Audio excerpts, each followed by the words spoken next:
ಮಂಡ್ಯ ಜಿಲ್ಲೆಯಲ್ಲಿ 2024ರ ಲೋಕಸಭಾ ಚುನಾವಣೆಯ ರಂಗು ದಿನದಿಂದ ದಿನಕ್ಕೆ ಕಳೆಗಟ್ತಾ ಇದೆ.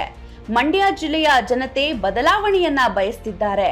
ತಮ್ಮ ನೆಚ್ಚಿನ ನಾಯಕನನ್ನ ಚುನಾಯಿಸಲು ಅಣಿಯಾಗಿದ್ದಾರೆ. ಮಂಡ್ಯಕ್ಕೆ ಗತ ವೈಭವವನ್ನ ತರಲು ಸನ್ನದ್ಧರಾಗಿರುವ ಸ್ಟಾರ್ ಚಂದ್ರು ಅವರು ಇಂದು ಸಾಲಿಗ್ರಾಮ ತಾಲೂಕಿನ ಕರ್ಪೂರವಳ್ಳಿ ಗ್ರಾಮದಲ್ಲಿ ಮತಯಾಚನೆ ನಡೆಸಿದ್ರು. ಮಂಡ್ಯ ಲೋಕಸಭಾ ಚುನಾವಣಾ ಅಭ್ಯರ್ಥಿಯಾಗಿ ನಮ್ಮ ನಾಯಕರಾದ ಸಿದ್ದರಾಮಯ್ಯ ಸಾಹೇಬರು, ಡಿ.ಕೆ. ಸಾಹೇಬರು, ಮಲ್ಲಿಕಾರ್ಜುನ ಖರ್ಗೆ ಸಾಹೇಬರು, ಚಲುವನಾಡು, ರವಿಶಂಕರ್, ಲೋಕಸಭಾ ಕ್ಷೇತ್ರದ ಎಲ್ಲ ಶಾಸಕರು ಒಗ್ಗೂರು ಒಮ್ಮತದಿಂದ ಅಭ್ಯರ್ಥಿ ಮಾಡಿದ್ದಾರೆ. ನಾನೊಬ್ಬ ರೈತರ ಮಗ, ನಿಮ್ಮನೆ ಮಗ. ನಿಮ್ಮ ಕಷ್ಟ ಏನು ಅಂತ ನಂಗೆ ಗೊತ್ತಿದೆ, ನನ್ನ ಅರಿವಿದೆ. ನಾನು ರಾಜಕೀಯ ಬಂದಿರೋ ದುಡ್ಡು ಮಾಡಕ್ಕಲ್ಲ, ದಯವಿಟ್ಟು ಹೇಳ್ತೀನಿ, ನಿಮ್ಮ ಸೇವೆ ಮಾಡೋಕ್ಕೋಸ್ಕರ ಬಂದಿದ್ದೀನಿ. ನನ್ನ ಹಸ್ತದ ಗುರುತು ಕ್ರಮ ಸಂಖ್ಯೆ 2, ಕಾಂಗ್ರೆಸ್ ಪಕ್ಷಕ್ಕೆ ವೋಟ್ ಹಾಕಿ ಅಂತ ಕೇಳ್ತಾ ಕೈ ಮುಗಿದು ಕೇಳ್ತಾರೆ.